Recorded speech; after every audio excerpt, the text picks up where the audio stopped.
오늘은 열왕기상 15장 25절부터 16장 7절 말씀을 가지고 보기에 좋았더라, 또 보시기에 좋았더라 라는 제목으로 함께 하나님의 말씀을 나눌 수 있기를 소망합니다.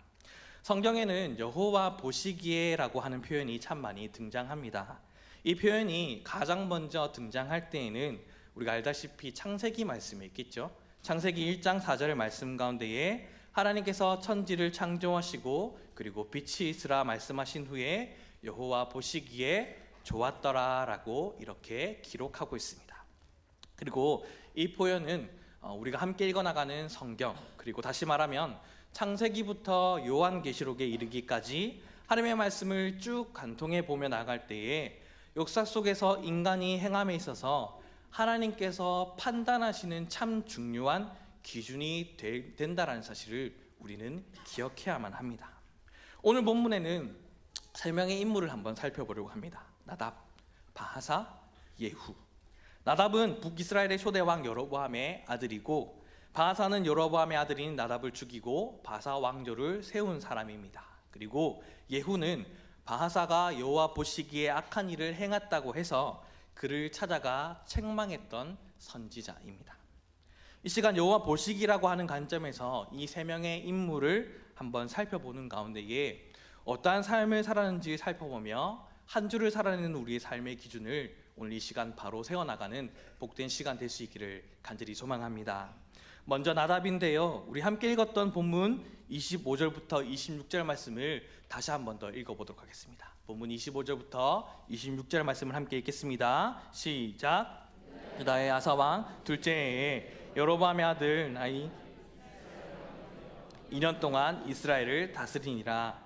그가 여호와 보시기에 앙을 행하되 그의 아버지의 길로 행하며 그가 이스라엘에게 범죄하게 한 그 죄 중에 행한지라. 아멘. 나답이라고 하는 인물에 대해 25절과 26절 두 절에서 평가하고 있습니다. 그는 아버지의 뒤를 따라서 이스라엘의 왕이 되었다. 그리고 2년 동안 다스리다가 죽었다. 근데 여호와 보시기에 악한 일을 행하다 죽었다라고 그의 인생을 표현하고 있습니다. 나답은 북이스라엘이 왕이 되어서 2년 동안 통치를 했어도 2년의 시간이지만 참 많은 의미 있는 시간들을 했을 수도 있을 것 같습니다. 그런데 그의 삶을 하나님 보시기에 악했다 외에 그의 인생을 다른 인생을 통하여서 살펴보아야만 할 정도로 그의 인생이 참 의미가 없었다라는 것을 보게 될 수 있는 것이죠. 그래서 다른 의미의 인생은 무엇입니까? 아버지 여로보암의 인생을 살펴볼 때에 이 나답이 어떠한 인생을 살았는지를 살펴볼 수 있겠죠. 여로보암은 북이스라엘 초대 왕이었습니다. 그리고 그가 왕이 되었을 때에 행한 것은 산당을 짓는 일이었습니다. 그리고 우상을 세웠습니다. 이스라엘 백성들은 절기마다 예루살렘 성전을 찾아가서 하나님 앞에 예사를 드려야만 했죠. 그런데 이스라엘이 남과 북이 나뉘기 전에는 모두가 예루살렘으로 가서 하나님 앞에 제사를 드리게 되었는데, 이스라엘이 남과 북으로 나뉘어지게 되고 그때마다 절기마다 북이스라엘의 백성들이 남유다로 내려가는 그 모습을 보게 되니 여로보암의 입장에서는 굉장히 두렵고 떨렸던 겁니다. 다시 말하면 남유다로 내려가는 자기들의 백성의 모습을 볼 수가 없었던 것이죠. 그래서 여로보암은 왕이 되고 나서 자기의 북이스라엘 백성들이 절기 때마다 그 예루살렘 성전으로 내려가지 않도록 북이스라엘 땅에 단과 베델이라는 곳에 제단을 만들어 놓게 됩니다. 여로보암은 자기 백성들에게 그렇게 말하죠. 여호와 하나님께서는 어느 한 곳에만 계신 분이 결코 아닙니다. 하나님은 예루살렘의 성전에만 계신 분이 아닙니다. 하나님은 어디에 계십니다. 그러므로 단에서도 베델에서도 하나님 앞에 제사하면 됩니다 라고 선포했던 것이죠. 이 이야기만 들으면 괜찮은데? 라는 솔깃함이 들 수 있습니다. 왜냐하면 여로보암의 행동이 한편으로는 이해가 되는 행동이기 때문이겠죠. 우리의 관점에서 한번 살펴볼까요? 하나님 앞에서 예배를 드리고 하나님 앞에서 제사를 드린다고 했었을 때에 꼭 예루살렘 성전일 필요가 있겠습니까? 우리가 하나님 앞에 예배 드릴 때에 이 전화 교회에서만 예배를 드리십니까? 하나님이 여기에만 계신다 이렇게 말할 수 없는 것과 마찬가지로 하나님께서는 예루살렘 성전에도 계시지만 어느 곳에나 계시는 분이십니다 라고 이야기를 한다면 우리는 여로보암의 이야기가 결코 틀린 것처럼 느껴지지 않습니다. 그런데 여로보암의 이야기가 틀렸습니다. 그것은 누구의 기준이냐이죠. 여로보암이 그 일을 행했을 때에 어떻게 하는지 한번 말씀드려 볼까요? 제사장을 세워야 하는데 제사장을 세울 때에도 말씀에 근거하여 레위 지파에서 세우지 아니하고 제사장을 세운 것이 아니라 그냥 일반 백성들을 세웠습니다. 그리고 절기라든지 제사법에 대해서도 율법에 나와 있는 것을 따라 한 것이 아니라 여로보암이 자기의 의미대로 법을 만들어서 제사를 드리게 합니다. 그곳에 그냥 성전이 세워진 것이 아니라 제단이 세워진 것이 아니라 금송아지 우상을 만들어져 있었던 것처럼 그 기준이 하나님 보시기에가 아닌 자기의 보기에 따라 달라지게 되었던 것이죠. 더 철저히 우리가 이것에 대해서 깊이 생각해 보아야 할 것은 여로보암은 하나님을 아는 사람입니다. 하나님 나라의 왕으로 세움받은 자입니다. 그러니까 여로보암도 하나님을 알고 믿는 사람이었다라고 이야기할 수 있겠죠.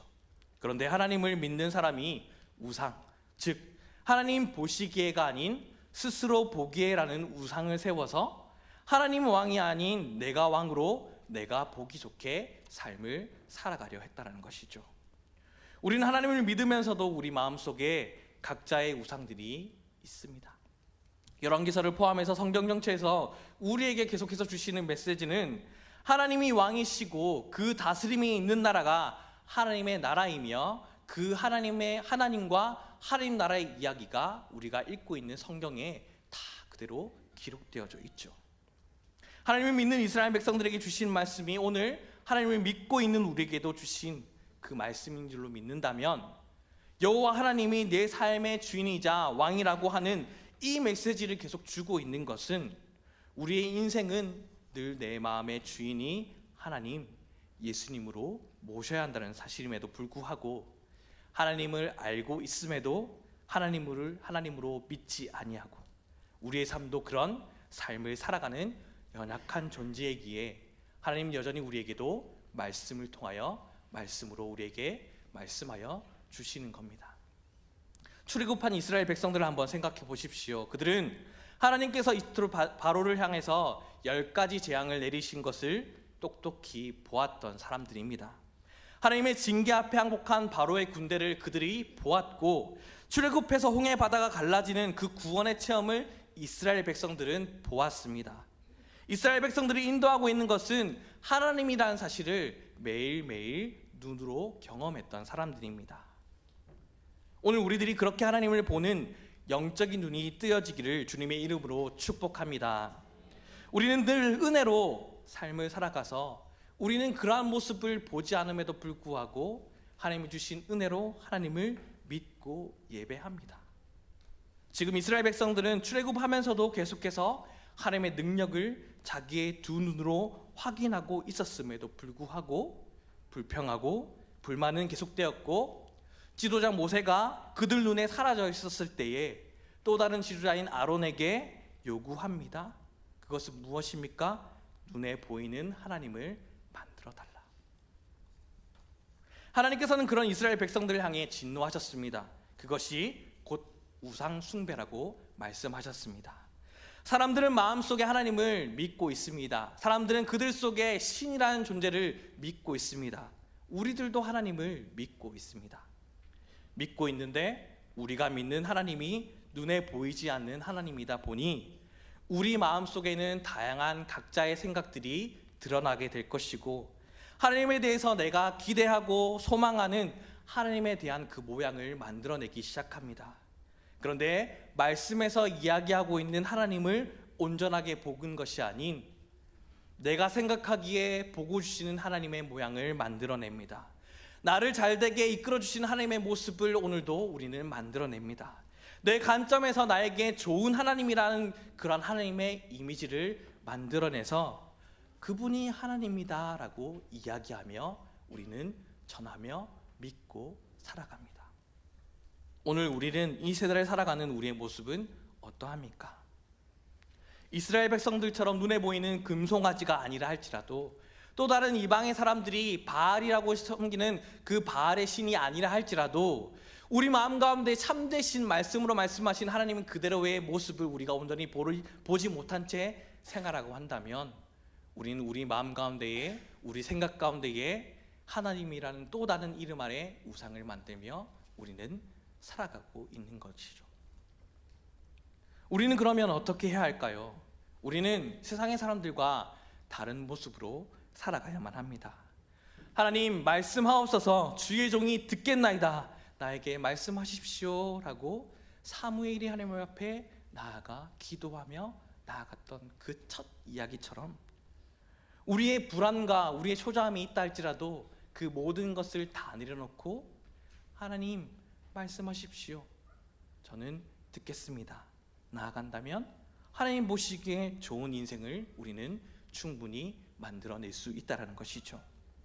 우리의 참 왕이신 하나님을 주인으로 모시고 주의 종답게 말씀에 순종하여 하나님 보시기에 좋았다는 인생길을 걸어가는 저와 여러분이 될 수 있기를 소망합니다. 그때에 하나님 보시기에 좋았더라는 하나님의 통치와 이끄심이 있는 삶으로 여로보암의 길이 아닌 다윗의 길을 걸어가는 저, 그리고 또 다른 사람들에게 그 길을 제시할 수 있는 여러분의 삶이 될 것입니다. 다음으로 여로보암의 아들 나답을 제거하고 북이스라엘 왕이 된 바사가 여호와 보시기에 악한 왕이라고 성경은 이야기하고 있습니다. 이 바사는 27절에 나오듯 기쁘던 포위 공략 중에 바사가 쿠데타를 이끌었다는 것은 그가 실질적으로 군사력을 장악하고 있었던 인물로 나답의 군대 장관으로 보통 보고 있습니다. 본문 29절의 말씀을 함께 읽어볼까요? 본문 29절의 말씀입니다. 함께 읽겠습니다. 시작. 왕이 될 때에 여로보암의 온 집을 쳐서 생명 있는 자를 한 사람도 남기지 아니하고 다 멸하였는데, 여호와께서 그의 종 실로 사람 아이야를 통하여 하신 말씀과 같이 되었으니. 아멘. 여기 본문에 나오는 멸하였다라고 하는 동사 샤마드라는 단어는 대체적으로 전쟁이라든지 아니면 엄청난 재앙을 통해서 갑작스럽게 큰 재해를 입었었을 때에 사용되는 단어입니다. 그런데 이 바사가 얼마나 참혹하게 나답의 가족들과 친족들을 멸하였는지를 보여주기 위해 이 멸하였다, 샤마드라는 단어를 사용하고 있는 것이죠. 바사가 이와 같이 나답의 가족들을 이처럼 철저하게 멸절시킨 이유는 무엇일까요? 그 마음 가운데 불안감, 후환을 없애버리기 위해서입니다. 그래서 자신이 세우는 왕국을 조금 더 견고하고 분명하게 더 확실하게 세우기 위해 이와 같은 행동을 했던 것이죠. 그러나 이 바사의 인간적인 노력은 결코 오래가지 못합니다. 반란을 일으켜서 바사 왕조를 세웠던 것처럼 이 왕조는 아들 엘라가 북이스라엘 2년 정도 통치할 그때에 그의 신하였던 시므리가 엘라를 죽이고 새로운 왕이 등극하게 되죠. 사람 스스로가 무언가를 확실하게 세우고 싶어하는 그 어떤 것이라 할지라도 그것은 모래성에 불과하며 후 불면 날아갈 것들입니다. 그럼에도 불구하고 우리는 자꾸 무언가를 추구합니다. 하지만 이것은 모래성처럼 무의미하게 허무하게 무너져버린 것과 동일한 것임을 오늘의 이 말씀을 통하여 하나님께서는 깨닫게 하시는 것이죠. 열왕기상 14장 6절부터 11절에 나오듯 아이야를 통하여 하나님께서 말씀하신 그 말씀이 성취되게 됩니다. 여로보암의 일족을 바사를 통하여 무너지게 하신 것이요.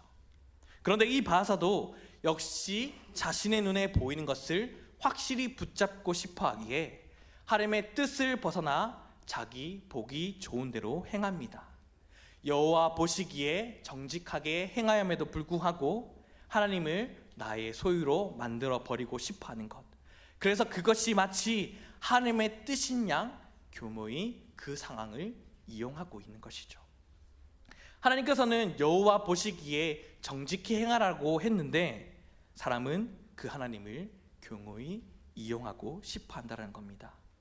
생명이 있는 자를 하나도 남기지 아니하고라는 것은 하나님께서 예언하신 말씀 그대로 이루어진 겁니다.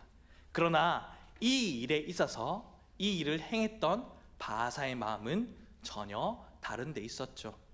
그는 자신의 안전을 위해 보복을 당한 가능성을 없애고 싶어 했습니다. 왜냐하면 여로보암 가문 중 한 명이라도 남게 된다면 자신에게 피해 복수를 하고 말 것이기 때문이겠죠. 우리 삶 속에 하나님의 뜻대로 하기를 원하는 마음대로 기도하실 것입니다. 하나님 이렇게 할까요? 하나님 저렇게 할까요? 여기서 이렇게 들려오고 저기서 저렇게 들려오는 것은 그건 맞는 얘기 아니에요. 하나님 이렇게 하고 싶어요 라고 우리는 하나님의 뜻을 물으며 나아갑니다. 그런데 그 묻는 가운데에 우리의 마음은 이미 정한 답과 이미 기운 마음이 있는 채 하나님 앞에 묻고 우리의 중심이 흐트러지고 그 내면 속에 하나님을 이용하고 싶어하는 것은 아니냐는 겁니다. 우리가 늘 하나님 앞에서 이러한 오류를 범하지 않기 위해서는 어떻게 해야 될까요?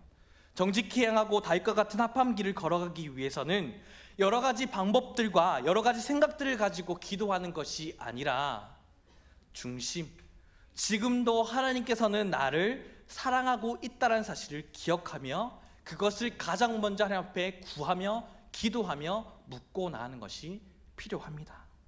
독생자 예수 그리스도를 보내시고 십자가에 죽으시기까지 여기에 있는 성진이를 사랑하신 하나님이 독생자 예수 그리스도를 보내주셨다는 사실, 그 하나님이 지금도 여전히 나를 사랑하고 있다는 사실을 기억하며 살아간다면 우리의 여러 가지 변수적인 상황들과 요동치는 상황들 속에서도 흔들리지 아니할 수 있고 내가 하나님보다 앞서거나 뒤처지거나 하지 않는 합한 인생을 살아가는 기준이자 지혜가 되기 때문입니다. 그래서 나의 어떠한 고난과 과거와 현재와 미래가 놓여짐이 있다 할지라도 그것이 두려움으로 나에게 다가온다 할지라도 하나님이 나를 오늘도 여전히 사랑하신다는 사실을 알고 살아간다면 무엇이 두렵겠습니까? 무엇이 걱정이겠습니까? 그 하나님이 나를 여전히 사랑하신다는데요. 그리고 눈앞의 현재의 길이 어떤 것을 선택해야 할지를 보이지 않는다 할지라도 하나님의 사랑, 그 마음을 아는 내가 선택하는 것이 무엇이 하나님께서 기뻐하시지 않으시겠습니까? 하나님의 뜻은 상황에 따라 변하지 않습니다. 변하는 것은 우리입니다.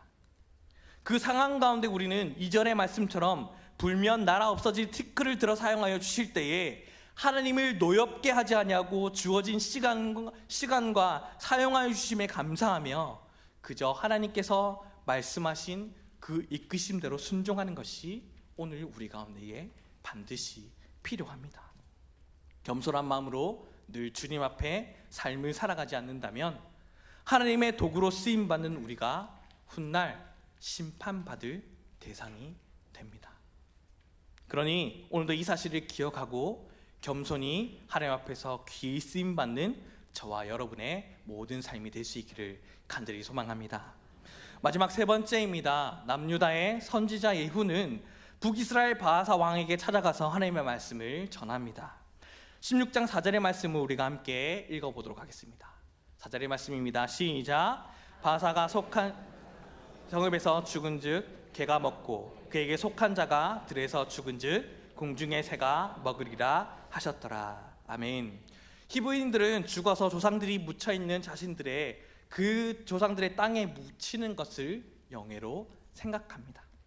그런데 자신이 죽었는데 어떤 길거리에 벌어진다거나 들짐승들이 뜯어먹는다고 하는 것은 그들에게 큰 수치가 될 것이겠죠. 그런데 방금 읽은 이 말씀은 선지자 예후가 바하사 왕을 향해서 하나님의 말씀을 이렇게 전했습니다. 더군다나 예후가 남유다 왕을 찾아가서 하나님의 말씀을 전한 것이 아니라 북이스라엘의 바하사 왕을 찾아가서 당신 그렇게 살면 하나님으로부터 심판받는다, 이 메시지를 당당하게 전했던 것이죠. 또 남유다와 이스라엘은 계속해서 전쟁을 벌이고 있는 상황에서 남유다와 선지자가 북이스라엘에 가서 그것도 발랄을 일으켜 왕이 된 이 바하사라는 왕을 향해 저주의 심판 메시지를 전한다고 하는 것은 목숨을 내어놓고 간 겁니다. 그와 같은 용기가 어디서 나올까요? 하나이겠죠. 하나님으로부터 하나님의 말씀을 받았기 때문입니다. 그리고 하나님의 말씀을 오늘도 증거함에 있어서 나의 목숨도 기꺼이 내어놓겠나라는 결단과 각오가 예후에게 있었기 때문입니다. 여호와 보시기에 정직히 행한다는 것, 하나님의 뜻을 살아가는 사람은 이처럼 하나님의 뜻, 하나님의 말씀대로 살기 위해 자신의 목숨을 내놓고 달려가는 사람인 겁니다. 곧 거룩한 주일 예배와 또 이 예배, 오후 예배의 말씀을 받아 살아가는 우리 여기에 모인 주님의 자녀들의 삶이 될 겁니다. 세상에서 그리스도인으로 산다는 것은 참 힘들죠. 왜냐하면 세상은 하나님을 진정으로 보며 말씀에 순종하고 주님의 귀한 도구로 살아 달과 같은 길을 걷고 싶어하는 것이 결코 아니기 때문입니다. 앞선 나답, 바하사와 같은 삶을 살아가며 자기의 옳은 대로 살고 하나님을 그저 이용하는 여로보암의 길을 걷고 싶어하는 것이 세상이기 때문입니다. 이는 인생의 주인이 자기 자신이기 때문입니다. 그러나 우리는 예수 그리스도를, 하나님을 내 마음의 중심으로, 그리고 내 주인에 모시고 살아가는 청지기로 우리는 살아갈 뿐이죠. 우리는 주님 앞에 서는 그날까지 이 삶을 살아내야만 합니다. 그렇게 믿으면서도 하나님의 말씀을 가지고 그 삶을 살아가지 않고 있다면 그는 하나님하고는 전혀 아무런 상관이 없는 사람입니다. 그러니 오늘 이 오후에 주신 말씀을 나의 말씀으로 받아 한 주간의 삶의 예배로 주님 앞에 드리며 살아갈 수 있기를 주님의 이름으로 축복합니다. 자기의 옳은 대로, 자기의 보기에 좋은 대로 행하는 세상에서 하나님의 말씀에 따라 살아가며 살아계신 하나님을 우리의 삶으로 선포하고 증명해 나가는 삶을 살아가기를 이 시간 하나님께서는 원하고 계시기 때문입니다. 말씀을 정리합니다. 하나님의 말씀을 지키기 위해 어떤 사람은 자기의 목숨을 내어놓고 달려갑니다. 어떤 사람은 하나님의 말씀을 티끌만이라도 가치 없는 것으로 여기거나 자기 스스로도 모른 채 오늘도 선포되어지는 그 말씀이 없는 것처럼 살아가는 사람도 있습니다. 우리는 다윗처럼 하나님 마음에 합하여 하나님 보시기에 좋았더라라는 인생을 살아갑니까? 아니면 여로보암의 길로 자신 보기에 좋았더라는 길을 걸어가 하나님 보시기에 하나님을 노하게 하며 모든 악을 행하며 살아가는 인생이 됩니까? 주일 오후 이 말씀을 받고 우리는 한 주간 세상 가운데에 살아갑니다. 그 삶을 살아가기 전 말씀으로 우리의 모습을 철저히 돌아보는 은혜가 있기를 소망합니다. 하나님 앞한 인생, 주님 보시기에 좋았다는 인생을 살아가기 위해 우리는 주님의 은혜로 늘 충만해 있어야 합니다. 우리 삶의 행동의 동력은 우리의 힘과 능력이 아닌 성령의 충만함, 하나님의 힘과 능력이 우리 가운데 있기 때문이죠. 오늘도 그 은혜를 부어주기를, 성령님이 그렇게 도와주시기를 소망하며 한 주간 살아가는 모든 삶의 걸음들이 하나님 보시기에 좋았던 다윗과 같은 인생길을 걸어가 주님의 귀한 영광이 되는 복된 우리 삶이 될 수 있기를 간절히 소망합니다. 다 함께 기도하겠습니다.